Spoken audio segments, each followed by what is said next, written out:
We proudly welcome artist Samantha Sherry as our sponsor on the How to Love Lit podcast. Sam is a world-class artist specializing in animal portraits. We invite you to check out her work at samanthasherry.com. Tell her Christian Gary sent you. Again, samanthasherry.com.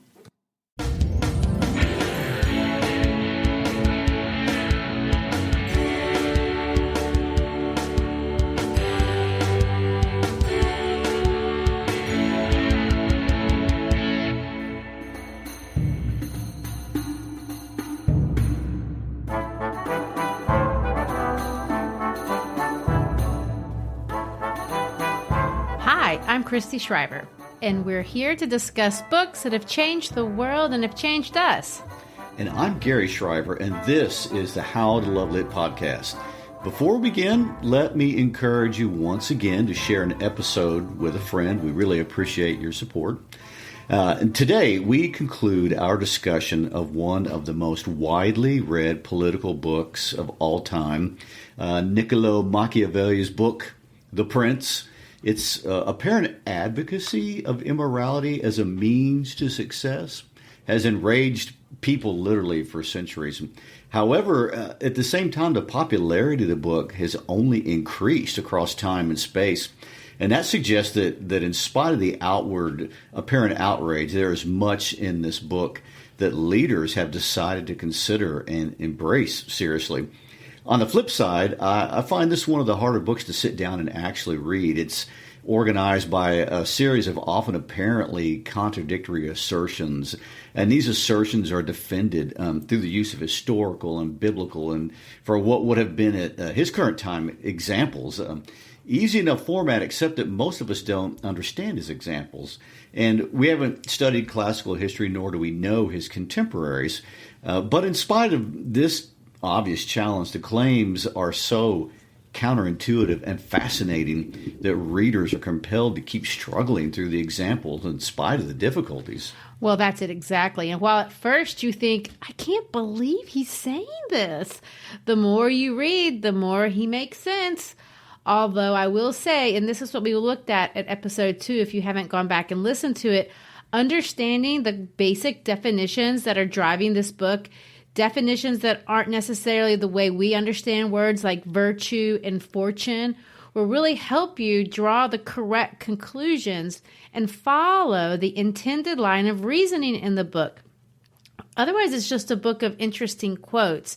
But it's not that. It's a book with a single inherent driving theme. And I think for most of us, finding the thread that pulls all these maxims together is the challenge. What is the single driving theme of this book? Are these things connected? And more importantly, are these things that I should be practicing myself? Or am I supposed to be avoiding people who behave like this? Should we say yes to all the above? And really, that was the broader question we discussed last week as we tackled some of his more controversial pieces of advice. For example, his advocacy of deceit, his advocacy of being willing to do evil in order to do good. And there's just no way to read these chapters without wondering if Machiavelli is promoting evil as a means to get what you want, and then justifying evil by claiming altruistic motives as a defense for basically self-centered practices. Well, and that sort of thing that you just described, we all know evil people that do that. And although most of us will be burned once or twice, after a while, we catch on to this kind of deceptive behavior, and we resent that. We resent these shallow claims of self-righteousness from bad people doing bad things in the name of goodness. Exactly. And we've argued defending evil in the name of goodness is not what Machiavelli is doing. It's not what he's saying. For one thing, the just cheat mentality seems an overly simplistic tactic that really wouldn't entice millions of people over hundreds of years. Also, Machiavellian scholars who've read all of his writings, not just The Prince, but they've read The Art of War, the Discourses of Levy, his plays, as well as a multitude of letters, they argue that Machiavelli's work is much more sophisticated than that kind of reductionist approach. We will argue here that his work is actually an argument designed to help good people, not help bad people become successful in a world as aggressive and to use a Darwinian expression, defined by survival of the fittest, not survival of the kindest. What Machiavelli does in politics is what every counselor or psychologist tries to get their clients to do in therapy sessions, and that is be honest about what you are seeing and about what you are doing. Don't pretend things are the way you wish they were. You need to own, however unpleasant, the realities of your life, the way things really are, and adjust your thinking to who you are and what the world is really like around you. And maybe my favorite line in this whole book is in chapter 15 when he says, "For how we live is so far removed from how we ought to live that he who abandons what is done for what ought to be done will rather learn to bring about his own ruin." So Machiavelli believes it's not that I want the world to be corrupt. I'm just telling you it is corrupt. You must face this fundamental truth about humanity, and this is particularly true about politics. Well, a few years ago, my oldest daughter, Anna, was working in the summer for a local politician campaigning for a local election, a state representative that was trying to represent our district here in Tennessee. And the politician is actually a wonderful man, and he had a long career of doing great things for our state. In fact, just last year, he was honored for his tireless efforts in creating legislation that ultimately ended up enhancing punishments and increased funding to stop human trafficking in our state. So by all accounts, this is a noble and successful politician. And we were talking about my daughter because she had been working on his campaign, and Anna, like many students her age, hadn't decided what she wanted to do for a living, and she wanted to find a way that she could use her gifts and talents, not just to make money, but to make the world better. And her boss, Jim, the politician, we were talking about this and what she might be doing after graduation. And Jim said to me, "Keep Anna away from politics. It's a dirty business, and I don't want that for her." I was shocked. What a thing to say. A man who had been so successful at it, and he apparently, what do I know? But I thought he'd done a lot of good. Well, clearly our friend is a man who understands the problem of dirty hands, because he wasn't saying that Anna wasn't talented enough or smart enough to be in politics. He was talking affectionately, really as a protective father towards a daughter, saying, I don't like this dirty business of making morally ambivalent choices and of having to feel like you have to not be good. I don't like the moral incompatibility of humanitarianism and issues of politics. And it's what Machiavelli sees really as an impossible dilemma. For Machiavelli, it's not that he wants people to make morally ambiguous decisions. He's saying evil people force you into impossible situations. For Machiavelli, a leader sees his role of leadership as one that creates really a world of safety and liberty, which is freedom to do what you want for those that he's leading. He sees his role as one who's willing to stand in the gap so others can have the luxury to live lives pursuing their own innocence. He's defending liberty so that others will in turn be productive and build a good state, a state where people can enjoy, creative choices and prosperity and safety. But however, standing in this gap requires ruthlessness, boldness, and even cruelty at times. And that's what people don't want to think about. No, they don't. And this is inherent in leadership in every group. For Machiavelli, you must be prepared, because if you can't be these three things, you will lose your state. Only a man or woman of great virtue, as he defines it, can pull this off without himself being despised and hated. Well, and the last part of this book for me is best understood, because I have a hard time grouping this book into sections. But for me, this last part is best understood if I divide it up by understanding the different groups that he's talking about. For Machiavelli, understanding the person or the group of people that you are dealing with is everything. I heard a wonderful lecture on YouTube by UT Austin professor Maurizio Viroli, one of the world's experts on Machiavelli. In fact, I've used a lot of his ideas in this whole podcast series. But in one of his lectures, He asserts that Machiavelli insists that you must know the kinds of people you're dealing with in order to be successful and to think through your plans in light about what you know about what these people are, who these people are, what motivates them in the world. Professor Vitrolli says this: you must know the geography of the passions of that person. I love that line. Say that again. The geography of the passions of that person. That's an amazing thought. I know. And these passions are not the same from person to person or even from group to group. Some people are aggressive and some people are ambitious. Others aren't. Some people are motivated by revenge and others aren't. So with that in mind, we have to jump into chapter 19 where we start today with this new metaphor. It's a famous metaphor, really, and it's controversial because he says a man of great virtue must know how to use the qualities of the fox and the lion. And you have to think about that. Well, lions are ferocious, and most of us, if we have any sense at all, we're scared of them. They intimidate us into submission, but not foxes. Foxes are different. Foxes are cunning. They're tricksters. So in some cases, he's saying you need to be a lion. In other cases, you need to be a fox.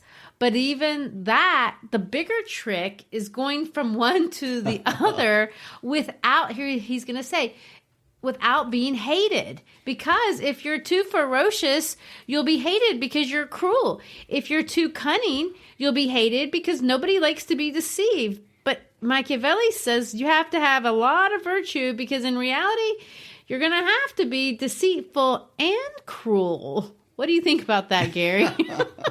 I think he's telling the truth. And as we said before, I don't really think Machiavelli's main point is to suspend all moral goodness in order to win, which is how he's commonly misunderstood. I don't think Machiavelli believes winners cheat, so cheat to win. The strong always beat the weak, so be strong. I mean, that's an easy book to write. It's almost obvious and a little too simple, really, to stand the test of time. I think it's important to keep in mind, and we see this in the last part of the book, that Machiavelli sees the job of a leader is to have an almost like intuitive sense of who to trust and who not to trust, who is loyal to you and your state, and who is not, and treat each player differently. You play by different rules depending on the assessment of your opponent, which I think is really wise. We talked about this last week, and as you remember, he said that the ambition of regular people is to be as free as possible, to live life without oppression. But the nobles or the elites or the ruling class, whichever you want to call them, their ambition in life is to oppress, to control others.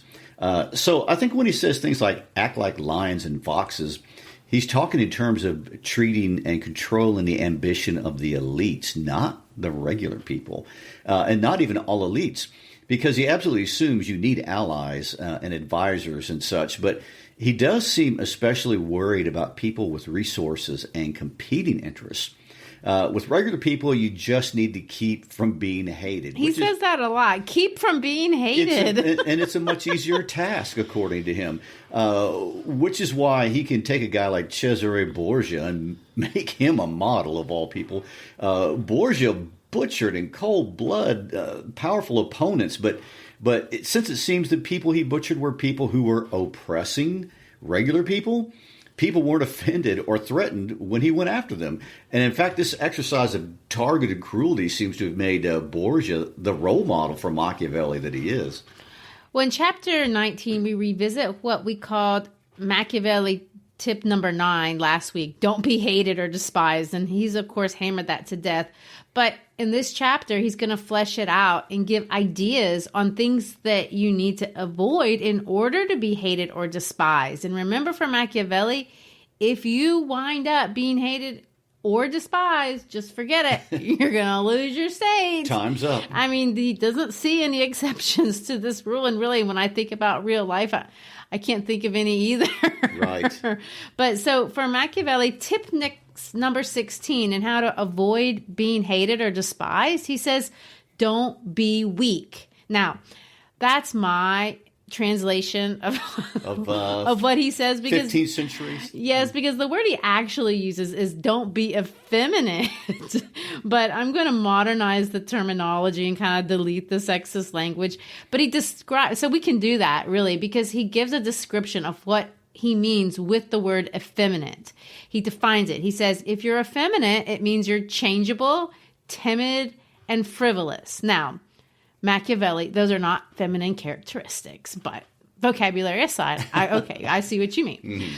A good leader or prince must be able to make a decision, and make a decision bravely based on real things, not frivolous things, not stupid priorities.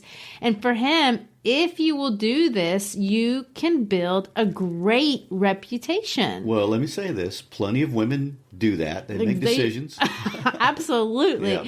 Which, as we know from every chapter of this book so far, because if there's anything that he's been hammering from the very beginning, he's saying you have to make a great foundation, and a great reputation is part of that you need to always be building. And he says, if you make a reputation of strength for yourself because you can make decisive decisions, this will protect you of all things from conspiracies. Now, when I saw that connection, I thought, well, that's an interesting link, connecting strong decisions with the idea that would stop conspiracies. I mean, it just seems like he just dropped that out of nowhere.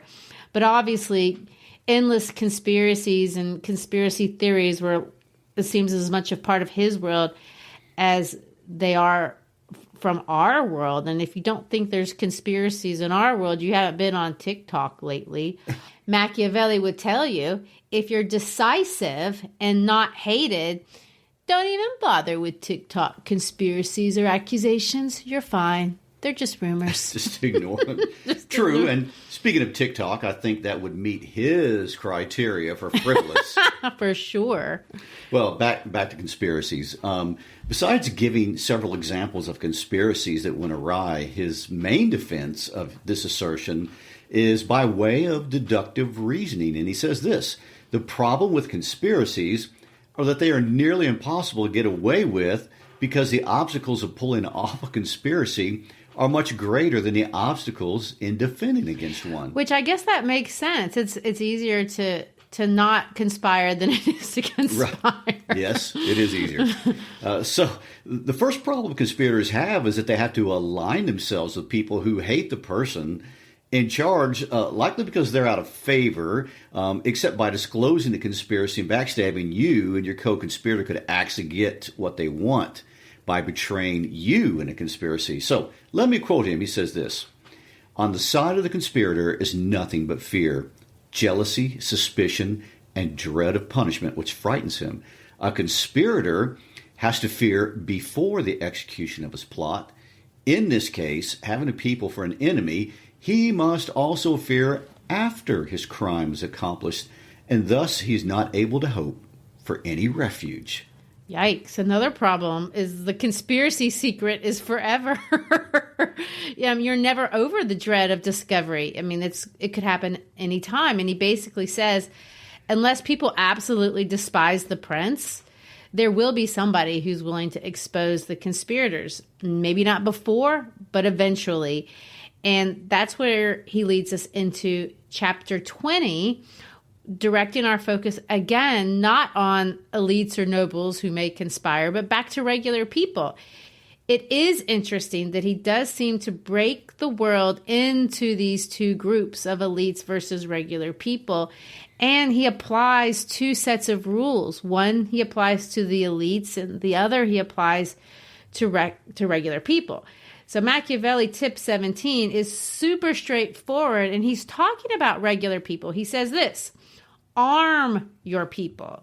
Now, when I ultimately understood what he meant as a teacher, this ended up being my favorite tip.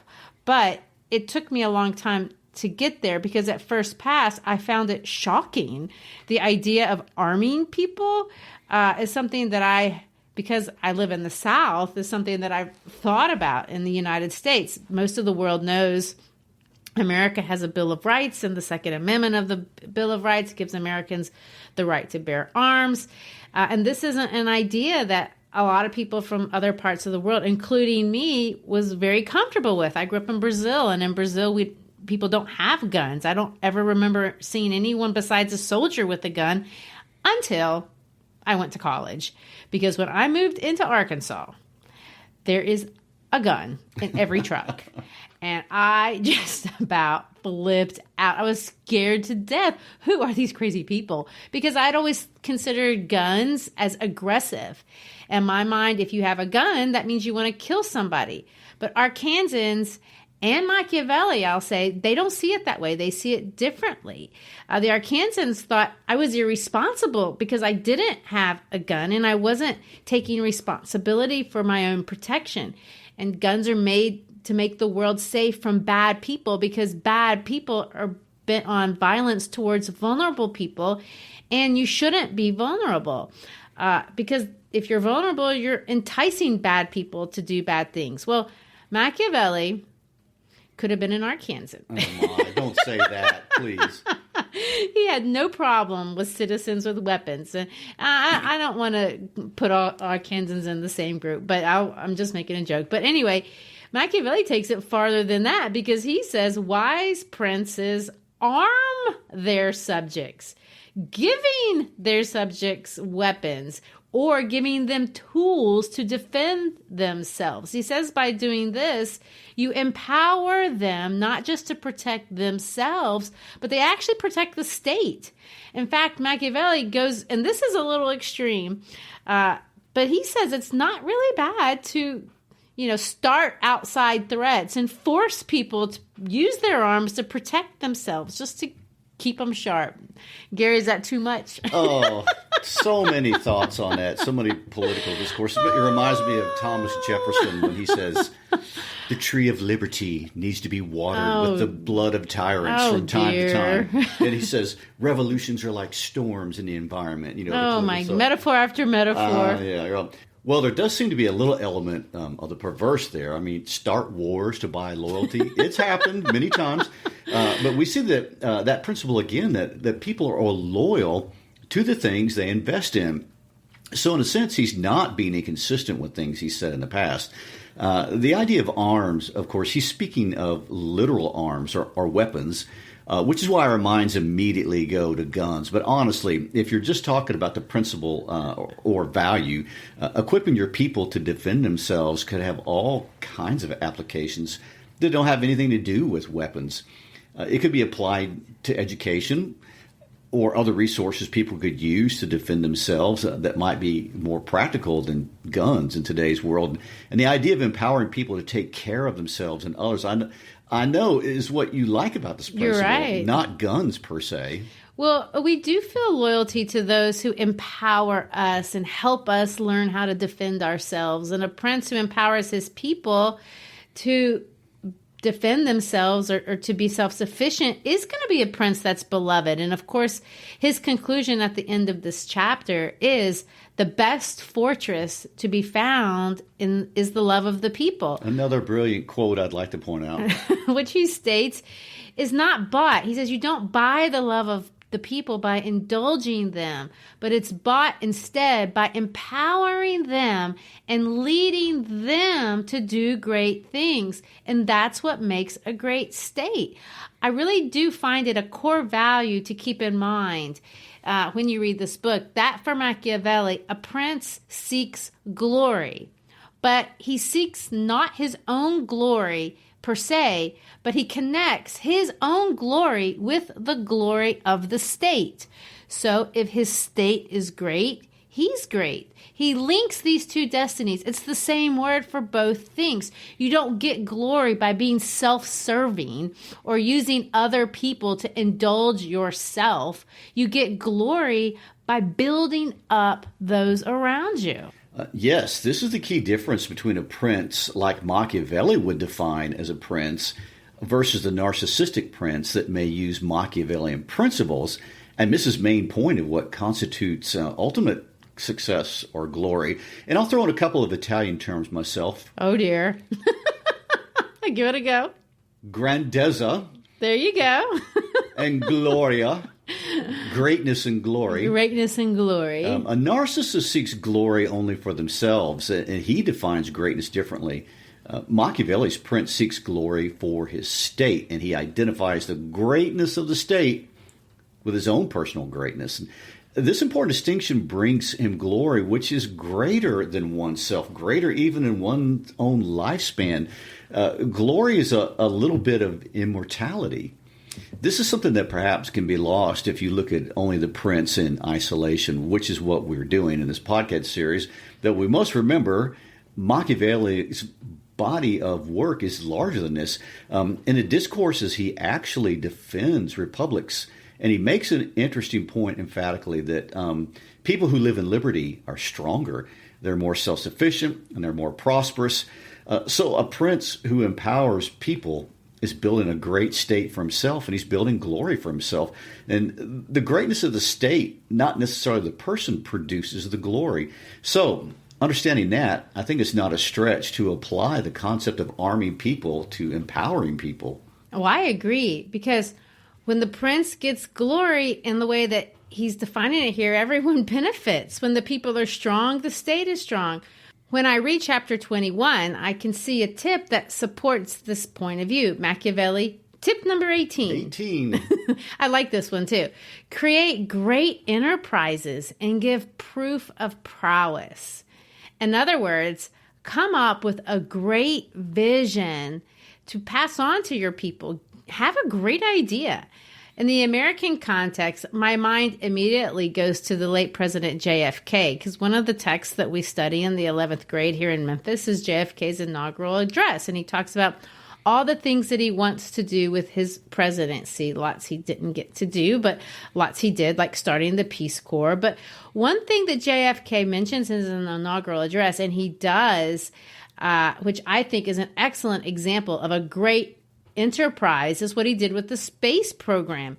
JFK threw out the goal that Americans were going to the moon and going first. Now, I really don't know the practical reason for going to the moon, although I know there are people out there that can tell me all kinds of advanced technology from results. Our STEM friends. I know from this kind of endeavor, but I don't really know if, of course I don't know, but maybe JFK had a great enterprise in mind, Machiavellian style. I mean, the 60s were a difficult decade. There's problems with racism, a war in Vietnam, the Cold War. Everyone's afraid of the nuclear bomb. And then he has this idea to go to the moon. It's a bright spot. And America landing on the moon has been in so many movies. We're so proud of this. And no matter what problem America was facing in other areas, we were proud of this great American enterprise. So a prince, according to Machiavelli, should contrive, make up, create great enterprises, and not just for himself. He should be on the lookout for other people and reward other people who are also contriving or are willing to contrive great things. And this is going to take us to Machiavellian tip number 19. A great leader rewards greatness. If someone does something great, celebrate it.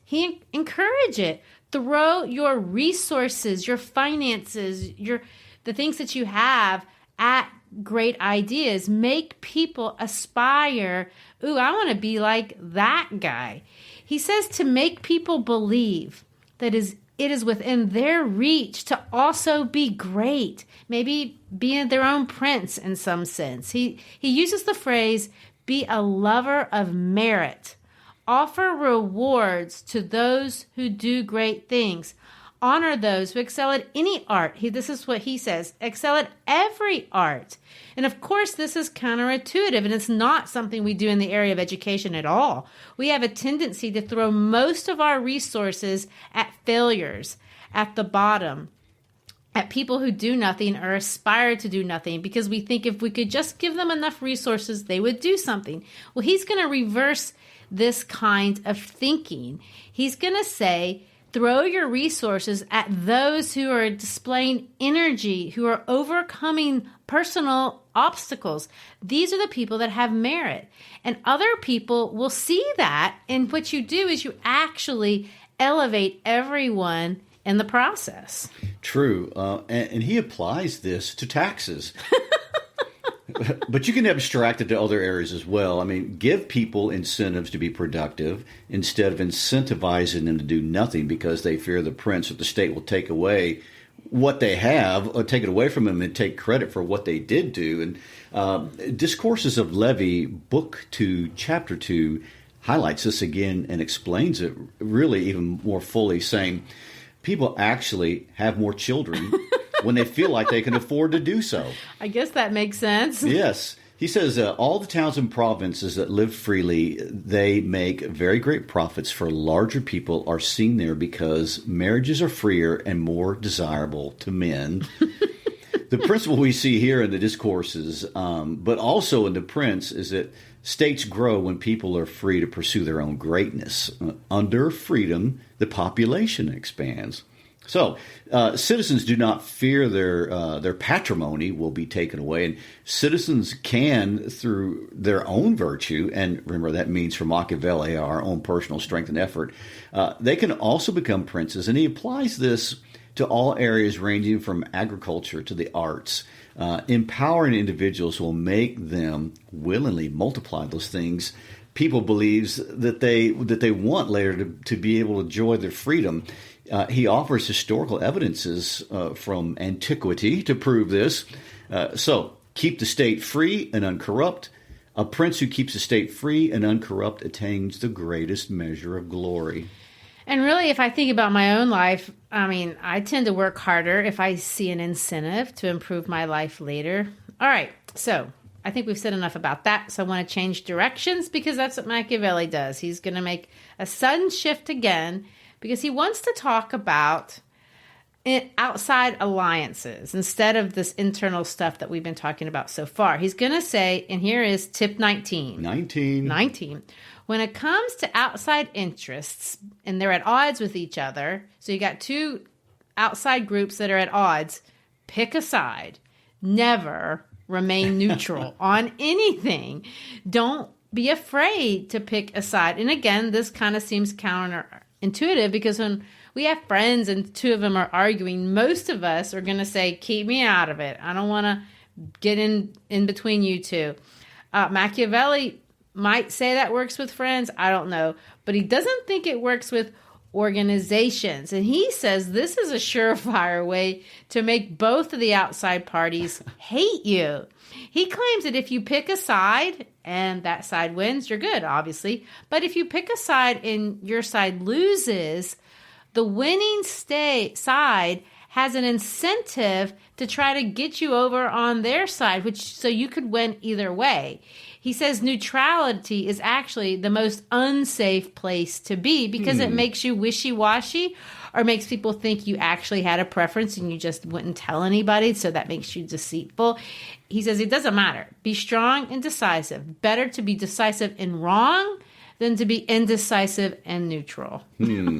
So these last chapters are a little harder to discuss, and maybe because it's the end of the book and he's trying to wrap up all of his tips, but he changes directions multiple times, and he talks about a lot of different and seemingly unrelated things. So we see first in chapter 19 him talking about empowering people to be great, and we see him talking about choosing sides between adversaries, and now change directions again, and he discusses what he calls secretaries. Or as we would say, people who work for you. Not necessarily as a secretary. Right.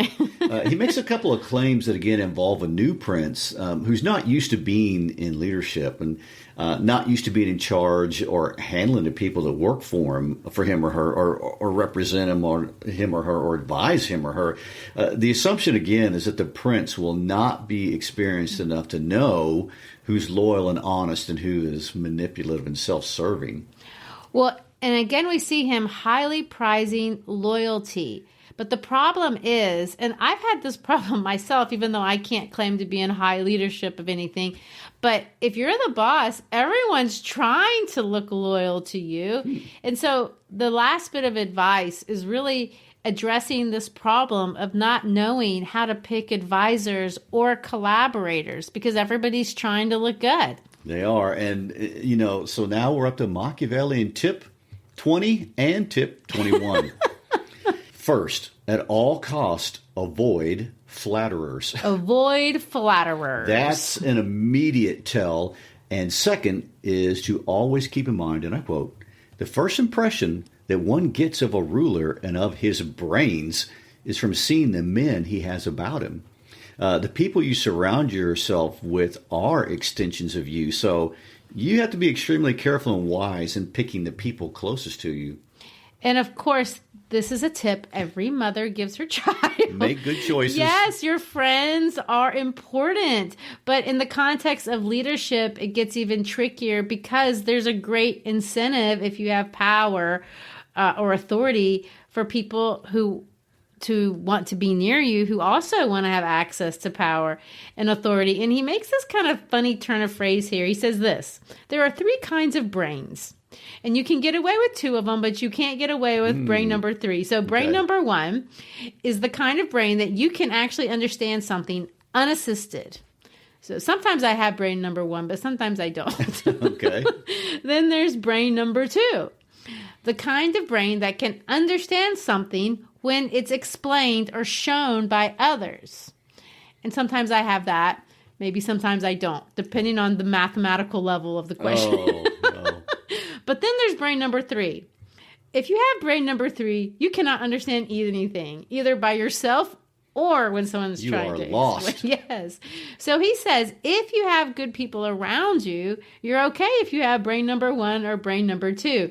But if you're brain number 3, you're done. You're lost no matter what. Which gets us to the problem we talked about right off the bat. So how do you use that, again, to pick people around you who can explain things to you that you can't understand for yourself?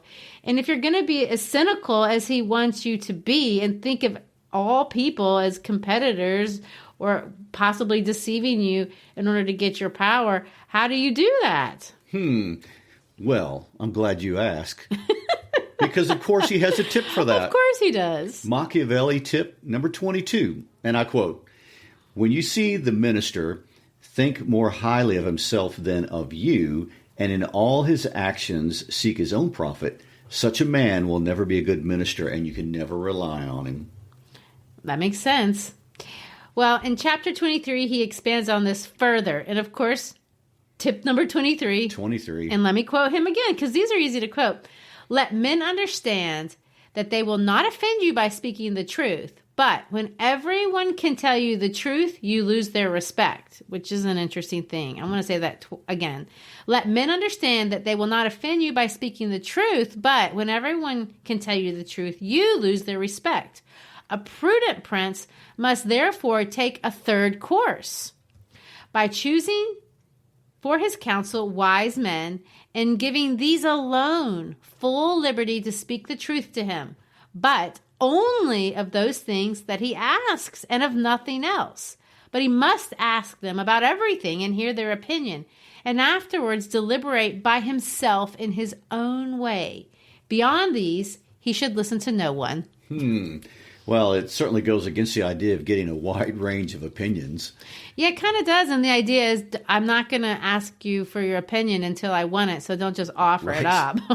And limit it to only what I ask you yes. about. He actually says a prince, therefore, ought always to take counsel, but only when he wishes, not when others wish. On the contrary, he ought to discourage absolutely attempts to advise him unless he asks for it. But he ought to be a great asker and a patient hearer of the truth. He goes on to say, a prince who is not wise will never have united counsels and will not be able to bring them to unanimity for himself. The counselors will all think of their own interests, and he will be unable either to correct or even to understand them. Yes, and he ends with one more cynical line. For men will always be false to you unless they are compelled by necessity to be truth. In other words, and this is, I don't know how you can argue with this. Machiavelli Tip 24. Number 24. Bear in mind that whatever their advice, no one will give you advice against their own personal self-interest. So unfortunately, often advisors' interests don't correlate exactly with the prince's interests. And the prince's state is his responsibility and his alone, in a sense. Remember, the advisor is trying to build up his own state as well. And we must remember that for the advisor, the state, as in the place and his condition, aren't necessarily the same. But for the prince, they absolutely are the same thing. Well, chapter 24 circles back around to this idea that has also been present throughout every single chapter in the book. But he'll end the book on this idea of fortune and the two most famous metaphors in the entire book. The first one I'll read, and I'll let you read the second one and the more controversial one. Well, I can see why. Treat her like a woman. Oh, man. I'm going under the bus. So, I mean, the premise of the entire book, as we stated in episode 2, rests on this idea that all of us, but especially leaders, are up against fate. In other words, those things in life that we cannot control. And of course, we know this. So there's so much about life that we can't control. You absolutely cannot control your fate. Machiavelli would say that that's out of the question entirely. Sometimes fate or luck is on your side, and sometimes it's not. Machiavelli thinks if you were in leadership at all, you've obviously already had a little bit of luck. You can't get to the top without it. And, however, he does say this: fortune is the ruler of half our actions, but that she allows the other half or thereabouts to be governed by us. I would compare her to an impetuous river that, when turbulent, inundates the plans, casts down trees and buildings, removes earth from this side and places it on the other. Everyone flees before it, and everything yields to its fury without being able to oppose it. And yet, though it is of such a kind, still, when it is quiet, men can make provisions against it by dikes and banks, so that when it rises, it will either go into a canal, or its rush will not be so wild and dangerous. So it is with fortune, which shows her power where no measure have been taken to resist her, and directs her fury where she knows that no dikes or barriers have been made to hold her. You know, I really like this metaphor as seeing fate as a river. I can understand that, and I can visualize it. First of all, I like the idea that luck does change, and we see this all the time. I mean, just the other night, we were playing Trivia Pursuit, Gary and I versus my daughters and my brother. And the first 15 questions, Gary and I did not get a single answer right. They were so hard. And my daughters and brother, they got all of theirs right, and they were pulling ahead. But then, luck, the river, changed courses. All of a sudden, we got all the easy questions, and they got all of the hard questions. And of course, we pulled out ahead and we won. It wasn't fair, to be honest. I'm not sure we were the smartest people in the room, but fate turned, and you can't control the order of random cards, just like you can't control a lot of things. But Machiavelli says that part of it is only half. You will be defeated by fortune at times. You're going to get bad cards, but you can be admired even when you get bad fortune if you can keep your dignity in defeat, because times will most certainly shift. Fortune will most certainly change, and you can win. But unlike the card game, this is where the breakdown falls down with the cards. You can prepare for the next round, because in life, unlike cards, there are things that you can control. And that's what I like about this metaphor. When a flood is coming, you can build defenses before it happens, and you can prepare so that when the luck changes, it doesn't topple you. Fate only controls some things, but there are some things that you can absolutely do to protect yourself against it. And of course, the most famous metaphor in the entire book, that's what the next metaphor is. And the one that might explain why Machiavelli was single. That's a joke. I know he had girlfriends, but Gary, I think you should read it. Yes. And why should I read it? So I can mock. Yes, always. All right, so here we go.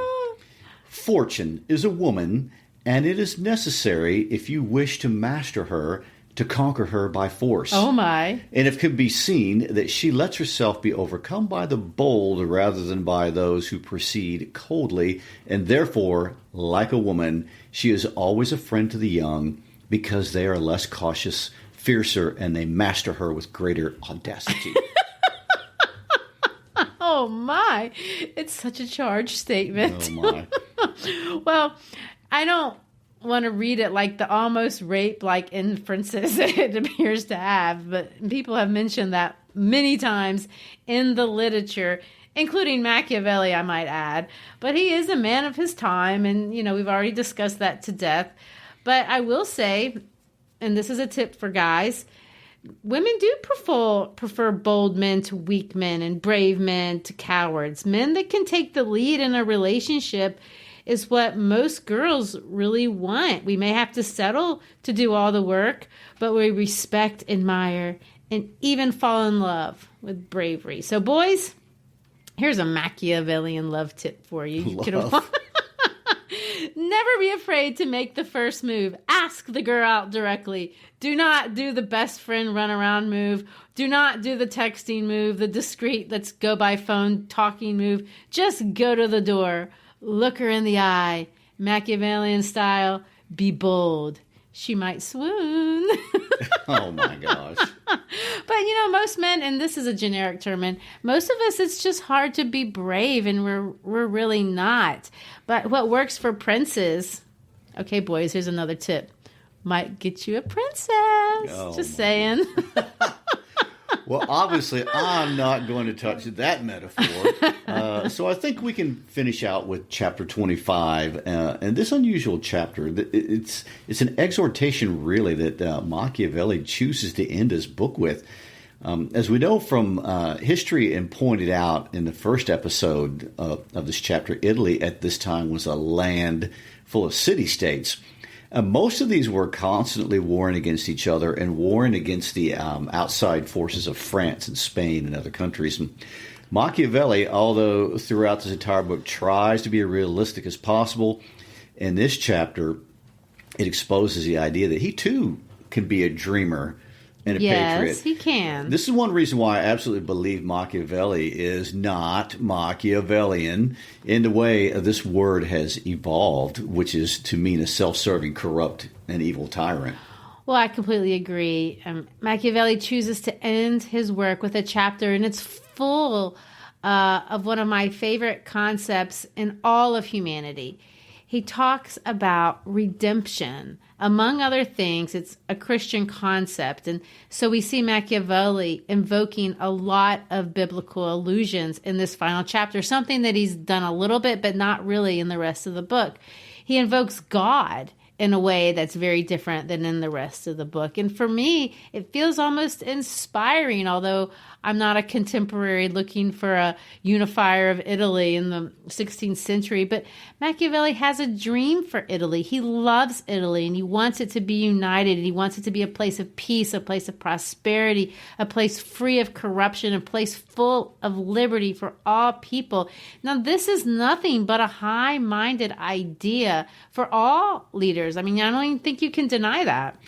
Yes, but it's not a starting point. If you are a new prince, a new leader, you are either a founder of something that hasn't existed, or you must redeem something that already exists but is in a state of corruption and brokenness. And because if we're successful, there would not be a new prince. Obviously.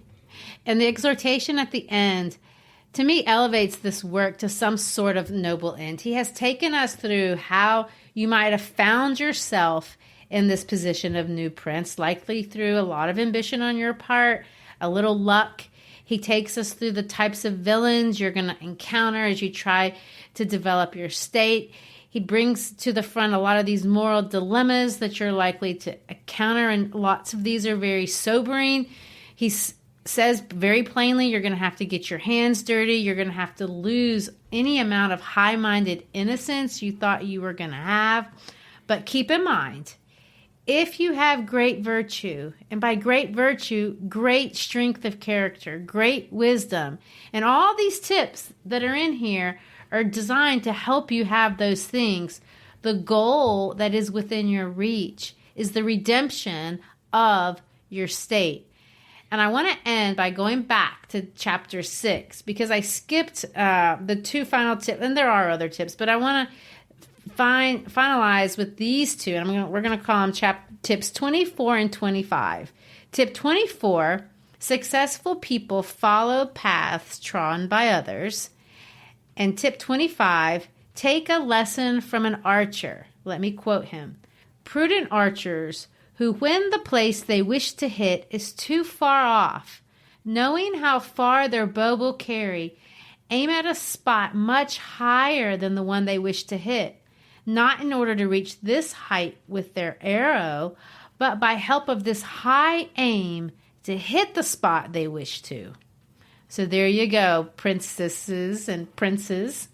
Aim high. You can unify people. You can maintain your state. You can, and let's use your Italian words, achieve grandezza and gloria.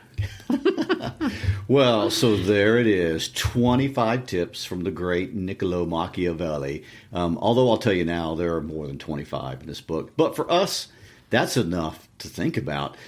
Next week, we will look at one of Machiavelli's inspirations, the Father of Humanism. How about that? You're an inspiration to Machiavelli and the Father of Humanism. And the sonnet. Don't forget the sonnet. The sonnet, Francesco Petrarch. And I'll give you a spoiler. It involves another mystery. So see you next week. But between now and then, stop by our social media pages and check in. We're on Twitter and Instagram and Facebook and LinkedIn and all the rest that's out there. Stop by our website, howtolovelitpodcast.com. But most importantly, share an episode with a friend. That's how we grow. Thanks for listening. Peace out.